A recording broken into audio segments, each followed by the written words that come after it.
malaikat itu pun membawa roh, roh pun berjumpa dengan jasad. Ketika roh berjumpa dengan jasad, itulah disebut dengan umur. Roh berpisah dengan jasad disebut dengan mati. Tapi sebenarnya kita tak pernah mati. 5 alam yang kita lalui itu kita tak pernah mati. Alam yang pertama alam roh. Roh tak ada jasad. Roh belum jumpa dengan daging, belum, tak ada kuku, tak ada bulu, tak ada darah, tak ada tulang. Roh saja. Waktu roh pun kita masih hidup. Mana dalil bahwa roh itu hidup? Wa idz akhadha rabbuka min bani adama min zuhurihim dzurriyyatahum wa ashhadahum ala anfusihim alastu bi rabbikum. Ketika Allah mengumpulkan semua roh, roh saya, roh datuk, roh datin, roh tuan, roh puan, roh adik, roh anak-anak, semua roh dikumpulkan Allah Ta'ala. Lalu Allah Ta'ala bertanya, alastu bi rabbikum, bukankah aku ini Rabb Tuhan kamu? Semua roh waktu itu menjawab, bala syahidna, ya, engkau adalah Rabb kami. Bila kita pergi ke suatu tempat, kita nampak ada muka orang macam kita pernah nampak dia, tapi kita tak sekampung dengan dia, tak pernah nampak. Kata ulama, itu maknanya di alam roh dulu kita pernah jumpa. Jadi kalau ada tuan sekarang menengok saya ni macam pernah nampak, kita jumpa di YouTube. Jadi roh kita ni pernah jumpa, tapi ingatan kita lalai, kita lupa. Maka sebenarnya kita dulu pernah berjumpa di alam roh. Di alam roh tak ada beza antara ayah cucu dengan atuk. Atuk saya, ayah saya, dengan anak saya sama di alam roh, umurnya sama. Lalu kemudian beratur. Selepas beratur, moyang saya dulu turun ke bumi, setelah itu atuk saya, setelah itu ayah saya, setelah itu saya, selepas itu barulah anak saya, selepas itu barulah cucu saya. Tapi jangan sebab saya cakap saya ni nanti anak-anak ni balik ke rumah dia kata, ya sebenarnya kita ni sama. Aku tak boleh sombong kepada adik-adik, pelajar-pelajar, penuntut-penuntut dari pondok. Tak boleh saya katakan saya lebih mulia daripada adik-adik. Tak, adik-adik boleh cakap pada saya, Ustaz Abdul Somad, Ustaz Abdul Somad hanya saja lebih dulu daripada kami. Ustaz tak ada lebih apa-apa, Ustaz cuma lebih dulu dari kami. Kalau kita sama satu kelas dulu, mungkin saya lebih pintar daripada Ustaz Abdul Somad. Tapi janganlah cakapkan macam itu. Jaga jugalah perasaan saya. Yang tua tidak merasa tua, yang muda tak merasa bangga. Kenapa? Karena sebenarnya kita ni sama. Tapi kemudian roh kita diambil oleh malaikat, dijumpakan dengan jasad, berdegup berdetak jantung. Itulah hebatnya perempuan. Lelaki, walaupun dia datuk, walaupun dia jenderal, walaupun dia hebat, walaupun dia ustaz, walaupun siapapun dia, jantung dalam badannya berdegup hanya satu. Jantung berdegup. Tapi perempuan pernah dalam badannya itu ada 2 jantung. Jantung dia dengan jantung anak dia, 2 jantung. Itu kalau anaknya 1, kalau anaknya kembar 3, 4 jantung berdegup-degup dalam. Jantung yang normal, yang tak sakit, bunyinya, tapi ada jantung yang kencang. Jantung yang kencang itu disebabkan 2. Yang pertama, jatuh cinta. Yang kedua, jatuh tarikh bayar hutang. Maka ketika roh masuk ke dalam jasad, ada 2 kehidupan dalam diri. Ibunya hidup, anaknya hidup. Berapa lama kita di alam rahim? 9 bulan 10 hari. Di Langkawi perempuan masih mengandung 9 bulan 10 hari. Alhamdulillah. Di beberapa tempat saya tanya, dah cepat sekarang. Selepas 9 bulan 10 hari, di alam roh kita hidup. Di alam rahim hidup. Kena jantung berdegup, jantung berdetak. Selepas itu masuk ke alam dunia. Di alam dunia kita hidup. Berapa lama kita hidup di alam dunia? 63 tahun kalau ikut Nabi Muhammad sallallahu alaihi wasallam. Kalau ikut Nabi Nuh 950 tahun. Kalau ikut Imam Syafi'i lahir 150, meninggal 204. 150 204 54 tahun. Imam Nawawi 40 sekian tahun.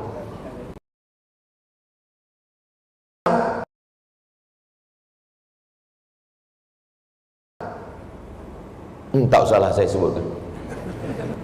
Umur sudah 48 tahun, tapi perasaan 28. Umur ini sebenarnya bukan masalah bila kita lahir. Umur ini adalah masalah perasaan kita. Jadi yang saya tengok di hadapan saya ini tidak ada orang tua. Yang di hadapan saya ini semua muda-muda semua.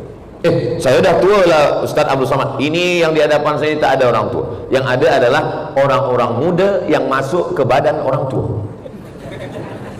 Bila ada orang datang ke masjid, ikut tazkirah, mengkaji duha, maka dia orang muda. Walaupun muda, tapi masih tidur di rumah, sudah pukul 9, maka dia sebenarnya sudah mati. Tak boleh Ustaz Abdul Samad cakap kasar macam itu. Bukan saya bercakap macam itu. Ini hadis Nabi. Mathalul ladzi yadhkuru rabbahu wal ladzi la yadhkuru rabbahu kamathalil hayy wal mayyit. Perumpamaan orang yang ingat Allah dengan orang yang tak ingat Allah macam orang hidup dan orang mati. Jadi sekarang ni kita hidup semuanya. Orang yang lalai di luar sana, dia mati. Jadi kalau puan ingat Allah, puan hidup. Laki tak ingat Allah, jadi sebenarnya selama ini satu bilik dengan zombie. Na'udzubillah. Itulah kenapa suami mesti ingat Allah, isteri mesti ingat Allah. Tadi diingatkan oleh MC kita, kepada semua yang belum niat iktikaf, tolong niat iktikaf. Nawaitul iktikaf fi hadzal masjid lillahi ta'ala. Bagi yang belum tahu niat iktikaf, lafazkan kuat untuk menghafaz. Kita kalau bawa anak budak kecil, kita kuatkan supaya anak kita belajar. Nawaitul iktikaf fi hadzal masjid lillahi ta'ala. Saya tak tahu Ustaz.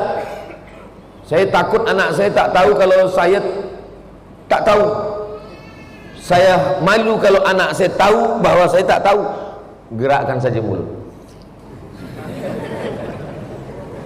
Nawaitul i'tikaf fi hadzal masjid lillahi ta'ala. Selama kita duduk di dalam masjid ini, malaikat mendoakan dua. Apa kata malaikat? Allahumma fir lahu, Allahumma arhamhu, Allahumma ighfir lahu, ampunkan dia. Allahumma arhamhu, rahmati dia. Allahumma ighfir lahu, ampunkan dia. Allahumma arhamhu, rahmati dia.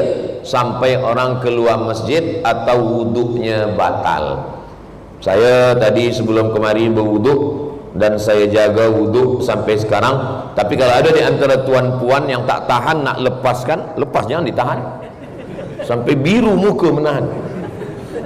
Lepaskan, jangan bagi tahu kawan sebelah pula. Nah, selepas itu di alam dunia. Lepas dari alam dunia ni kita tetap hidup juga. Lepas tu ke mana kita pindah? Ke alam, Allah sebut dalam surat Ar-Rahman, bainahuma barzakhul la yabghiyan. Ini dilengkapi ada sungai. Air sungai ini tawar. Kita dikelilingi laut. Laut ni masin. Air tawar dengan air masin tak bercampur. Kalau bercampur air tawar dengan air masin ini, mati kita semua. Na'udzubillah, na'udzubillah.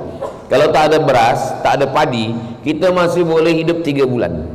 Tapi kalau tak ada air, itu maka Ustaz Somad dibagi air supaya hidup. Kalau tak ada air, hari Isnin, Selasa, Rabu, Khamis, hari Jumat tak ada lagi orang sembahyang Jumat, mati semua. 3 bulan boleh hidup kalau tak ada beras. 3 hari boleh hidup kalau tak ada air. 3 detik aku tak boleh hidup kalau tak ada kamu. Yang senyum yang dah nikah je.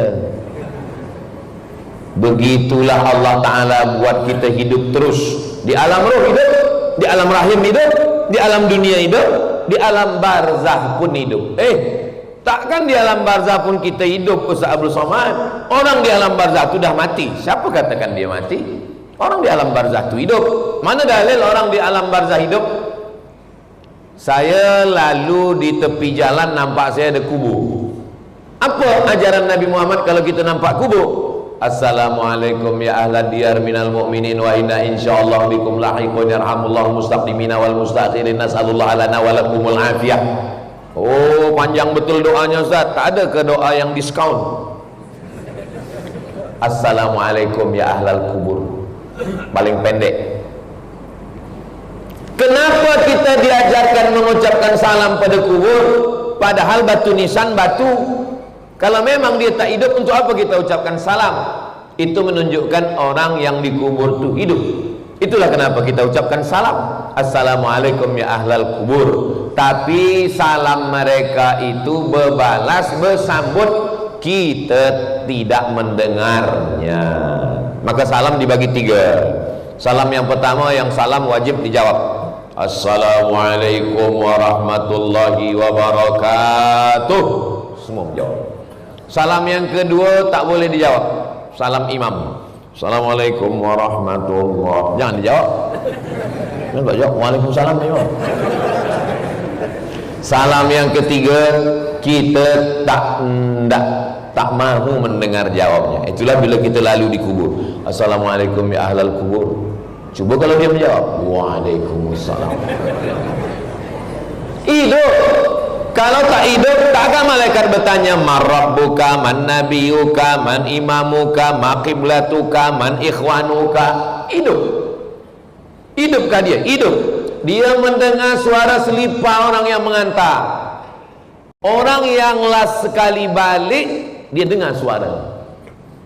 Masa almarhumah nenek saya meninggal, dia pesan, nanti kalau aku mati, bacakan surat Al-Mulk. Siapa yang membaca surah Al-Mulk malam 30 ayat dijaga Allah dari azab kubur. Hadis riwayat Abdullah bin Mas'ud radhiyallahu anhu. Elok dibaca. Maka selepas pemakaman kubur, dia berpesan bacakan surat Al-Mulk untuk menjaga azab kubur. Abdullah bin Umar, anak Umar bin Khattab berpesan, kalau saya mati, nanti bacakan pada kepala saya pangkal Al-Baqarah alif lam mim sampai wa ulaika humul muflihun. Bacakan pada kaki saya akhir Al-Baqarah lillahi ma fis samawati 3 ayat sampai last sekali surat Al-Baqarah. Untuk apa dibacakan kalau tak hidup? Itu menunjukkan dia hidup. Kiamat, selepas hari kiamat kita pun hidup juga. Mana bukti bahwa hari kiamat kita hidup? Idza sama'un fatarat, langit terbelah, wa idzal kawakibun tasarat, planet bertembung, jatuh, berguguran, wa idzal biharu fujirat, lautan dinaikkan, air laut naik ke atas darat. Malam tadi sampai di hotel pukul 12, saya buka tingkap, saya tengok gelap ini, rupanya laut. Oh, cantik ini esok pagi tepi laut. Tapi bila saya nak tidur, bismika Allahumma ahya. Kalau tsunami malam ni, saya tengok pukul 4:30 tadi terjaga. Alhamdulillahilladzi ahyana ba'dama amatana wa ilaihi nusyur. Malam tidur, bismika Allahumma ahya wa amut. Esok pagi buka mata, masih ada jam dinding. Buka mata, masih ada istri. Buka mata, masih ada suami. Sampai masanya nanti hidup, buka mata gelap, tiba-tiba terdengar suara marabbuka. Apakah orang yang mati itu tahu bahwa dia akan mati? Tidak. Apakah orang yang mati semalam dia berpikir bahwa dia akan mati hari ini? Tidak. Kita tak tahu. Siapa yang paling sedar tentang kematian? Orang yang ingat kepada Allah Subhanahu wa taala. Ingat-ingat, wa kafa bil mauti wa'iza. Lalu kemudian selepas dari alam barzah, langit hancur, lautan naik, kiamat terjadi. Wa idzal qubur bu'athirat, semua yang dikubur bangkit. Mana boleh orang mati bangkit balik? Datanglah seorang lelaki namanya Asi bin Wa'il. Dia bawa tulang yang sudah kering putih, tak ada lagi apa daging lemak, tak ada. Lalu dia tunjukkan tulang itu, dia tanya kepada Nabi Muhammad sallallahu alaihi wasallam, "Ya Muhammad, ayuhyi rabbuka hadzal 'idhama ba'da ma baliya wa ramma?" Apakah Tuhan engkau boleh menghidupkan tulang ini? Bolehkah tulang ini hidup balik? Nabi diam. Datang malaikat Jibril membawa ayat. Qul, katakan. Qul yuhyiha alladhi ansha'aha awwala marrah wa huwa bikulli khalqin alim. Katakan kepada dia, wahai Muhammad sallallahu alaihi wasallam, Allah yang menciptakan manusia, selepas manusia mati tak ada, selepas itu dia ada balik, tak ada yang susah bagi Allah. Innama amruhu idza arada syai'an ay yaqula lahu kun fayakun. Ada di dalam badan kita ini yang tak hancur. Kalau kita mati, masuk ke dalam tanah, seminggu di dalam tanah, yang pertama keluar biji mata. Biji mata ni keluar. Selepas itu rambut lepas dari kepala. Selepas itu kuku-kuku semua lepas dari tangan. Selepas itu perut membesar, usus, lambung, perut membengkak, tus, pecah. Cacing-cacing semua datang. Semua cacing-cacing datang. Apa kata cacing? Brownies sudah siap. Siapa dulu yang suka menyiksa cacing? Apa kata cacing? Inilah yang dulu menangkap atuk kita masa dia memancing. Hari pembalasan. Bukan maksud saya nak takut-takutkan. Yang mancing sini, saya pun mancing juga, tak masalah. Yang lepas ni takut semua. Saudara yang dimuliakan Allah Subhanahu wa taala, lalu kemudian daging-daging kita habis terbakar semua. Selepas itu apa pula terbakar? Dimakan.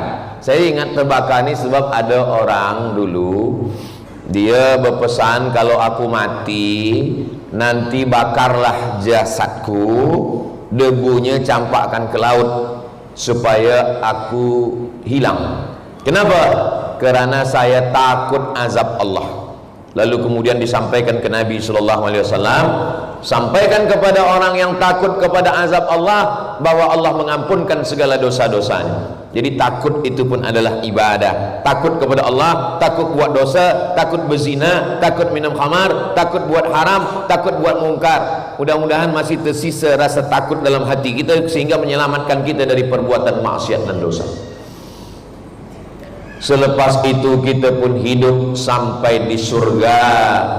Semua kita yang berkumpul di Masjid Aisyah Langkawi ini, sebagaimana kita berkumpul di waktu duha ini, insyaallah nanti kita pun akan berkumpul di surga Jannatul Firdaus insyaallah. Man qala la ilaha illallah Muhammadur Rasulullah dakhalal jannah. Siapa yang mengucapkan la ilaha illallah Muhammadur Rasulullah dakhalal jannah, maka dia masuk surga. Datang sahabat bertanya, wa in zana, macam mana kalau dia berzina? Wa in saraq, macam mana kalau dia mencuri? Kata Nabi, wa in zana wa in saraq, walaupun dia berzina, walaupun dia mencuri, dia tetap masuk surga. Itulah kehebatan umat Nabi Muhammad sallallahu alaihi wasallam. Sedapnya Islam ni Ustaz Abdul Samad.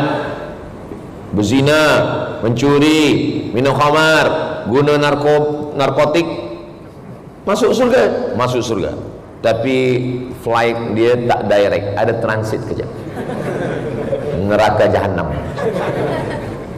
Itu maka doa kita minta 3. Rabbana atina fid dunya hasanah wa fil akhirati hasanah wa qina adzabannar. Jangan doa minta masuk surga, sebab semua umat Nabi Muhammad pasti masuk surga. Mintalah doa supaya selamat dari neraka, sebab tak semua umat Nabi Muhammad selamat dari neraka. Jangan minta surga, sebab semua umat Nabi Muhammad pasti masuk surga. Tapi mintalah selamat dari neraka, karena tak semua umat Nabi Muhammad selamat dari neraka. Kalimat-kalimat ni boleh dibuat video pendek, boleh buat status untuk esok pagi.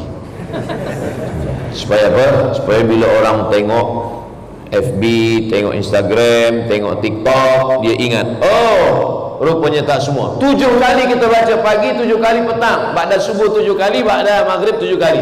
Allahumma ajirna minan nar, Allahumma ajirna minan nar, Allahumma ajirna minan nar, Allahumma ajirna minan nar, Allahumma ajirna minan nar, Allahumma ajirna minan nar, Allahumma ajirna minan nar. Allahumma ya Allah, ajirna, selamatkan kami minan nar, daripada neraka. Jadi sebenarnya kita hidup terus, tak pernah mati. Oh, kalau hidup terus tak pernah mati, Highlander lah. Hidup maknanya hidup ada yang beramal, ada hidup yang tak beramal. Lalu yang ustaz-ustaz katakan selalu, tok-tok guru selalu katakan, marilah kita beramal sebelum masa mati datang. Maksudnya ketika roh ada dalam jasad, ketika itulah kita wajib beramal. Selepas roh keluar daripada jasad, kita tak wajib lagi beramal. Ustaz Abdul Somad, suami saya ni, laki saya ni tak sembahyang, tak puasa, tak baca Quran. Mungkin rohnya sudah keluar dari jasad. Selama hayat di kandung badan, selama roh bersemayam dalam jasad, maka kita wajib beramal. Tapi katanya ada yang tak wajib beramal. 3. Pertama, anis sabi hatta yahtalim, budak kecil sampai mimpi akil balik. Kedua, anin naim hatta yastaiqiz, orang tidur sampai jaga tidur. Jadi kalau tak nak beramal, tidurlah. Ketiga, anil majnun, gila, hatta yafiq, sampai sihat. Orang gila tak wajib sembahyang, tak wajib puasa, tak wajib haji, tak wajib umrah, tak wajib zakat. Gila. Sebab apa ketiga-tiga makhluk Allah ini tak wajib beramal? Budak kecil, orang tidur, orang gila. Beza, tapi sebenarnya satu, akal tak ada. Siapa yang wajib sembahyang, baligh berakal. Siapa yang wajib puasa, baligh berakal. Siapa yang wajib haji, baligh berakal. Siapa yang wajib zakat, baligh berakal, berharta, cukup nisab, cukup setahun. Yang tak cukup syarat, tak wajib. Allah Ta'ala bagi kita akal, Allah Ta'ala bagi kita umur, Allah Ta'ala bagi kita sehat, maka Allah minta kita beramal. Berapa jumlah amal kita ni? Amal kita ada 4. Yang pertama, amal badan, tegak, rukuk, sujud, duduk, tasyahud, salam, tawaf, sa'i, melontar jumrah, wukuf di padang Arafah, tahallul, potong rambut, namanya amal badan. Yang kedua, amal harta, zakat, wakaf, wasiat, hibah, ghanimah, sedekah, derma, bina masjid, Masjid Aisyah, ini amal harta. Yang ketiga, amal lisan, subhanallah, walhamdulillah, la ilaha illallah, wallahu akbar, Allahumma salli ala sayyidina Muhammad wa ala ali sayyidina Muhammad, a'udzubillahi minasyaitonir rajim, bismillahirrahmanirrahim, yasin. Amal badan. Amal badan, saya tak kuat amal badan Ustaz, kaki sakit, semua sakit, mata sakit. Kalau begitu amal harta, duit pula tak ada. Kalau begitu amal lisan, mulut pun sakit. Kalau begitu amal hati, hati pun sakit. Amal badan tak boleh, amal harta tak boleh, amal lisan tak boleh, amal hati pun tak boleh. Jadi macam mana? Senang aja, kita kan di Pulau Langkawi, tepi pulau ni kan ada laut. Pergilah ke laut. Amal apa namanya? Sedekah. Apa guna kita hidup kalau tidak untuk beramal? Untuk apa Allah menciptakan kita di atas dunia ini? Allazi khalaqal mauta, Allah menciptakan mati, wal hayata, Allah yang menciptakan hidup, liyabluwakum ayyukum ahsanu amala, Allah ingin menengok siapa yang paling baik amala. Amal. Innal insana lafi khusr, semua manusia ni rugi. Illal ladzina amanu, kecuali orang yang percaya pada Allah, wa amilus salihati, beramal. Alhamdulillah, jaga subuh tadi beramal. Amal yang pertama ketika jaga subuh, amal lisan. Alhamdulillahilladzi ahyana ba'da ma amatana wa ilaihin nusyur. Selepas itu tegak amal badan, masuk ke tandas kaki kiri, Allahumma inni a'udzubika minal khubuthi wal khaba'is. Selepas itu mandi bersih-bersih. Selepas itu nampak muka di cermin, Allahumma kama hassanta khalqi fahassin khuluqi. Itu bacaannya. Ini sekarang banyak belia-belia ni bila tengok muka di cermin bukan Allahumma kama hassan, handsome-nya. Selepas itu kita tegak melangkahkan kaki ke masjid. Langkah pertama hapus dosa, langkah kedua naik darjah, langkah ketiga hapus dosa, langkah keempat naik derajat. Masuk ke dalam masjid, Allahumma ftahli abwaba rahmatik. Masjid Aisyah ini cantik, sejuk, walaupun agak hangat sedikit sebab kita ramai sekarang ni. Dan di pintu masjidnya ada bacaan Allahumma ftahli abwaba rahmatik. Maknanya budak kecil, anak-anak, orang baru tobat, alasan untuk tak baca doa, Allahumma ftahli abwaba rahmatik. Masuk dari pintu kanan, pintu kiri, pintu belakang. Yang khawatir tak baca doa yang dari sini sebab tak ada baca.